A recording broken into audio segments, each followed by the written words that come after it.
In Hollywood, some actors struggle a lifetime for success and come up short. Others are superstars before they shave.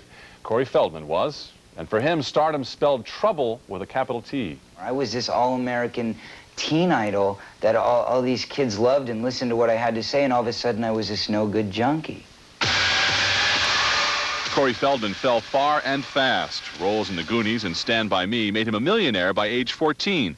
But he expressed some discontentment with his fast-paced lifestyle even then.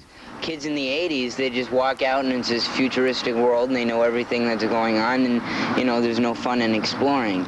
What Feldman began exploring was drugs. He had an addiction to cocaine, LSD, and heroin that cost him his fortune and nearly his career.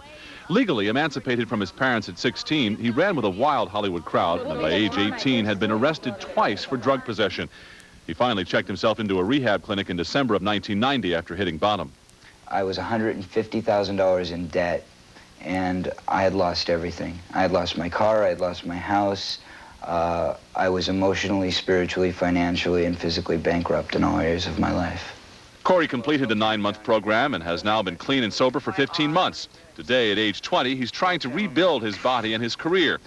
He says for him, drugs were a reaction to feelings of depression about his self-image, feelings that often left him suicidal. I kept a gun under my bed that was loaded, and I would put it to my head every day, and I would think about it, and I would get ready to pull the trigger, and then I would break down and I'd say, God, why did you do this to me? Why did you make me ugly? Why did you make me fat? Why don't girls like me? What's wrong with me? Feldman and wife Vanessa Marcil once lived in a luxurious Hollywood home. Now separated, Corey resides in a tiny bachelor pad decorated with toys, stuffed animals, and a picture of his pal Michael Jackson. Their friendship blossomed back when Feldman made Goonies, but Corey thought after his bad days with drugs, the straight-laced Jackson would have nothing to do with him. I thought he would scare him off, but instead he understood that I had to go through what I did, and he encourages me to use it now to help others and to put it into my work. What's up with you?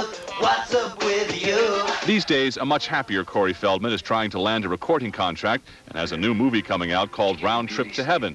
He concedes that public sympathy for stars recovering from drugs is low, but hopes that by staying clean and accepting responsibility, people will see how sincere he really is.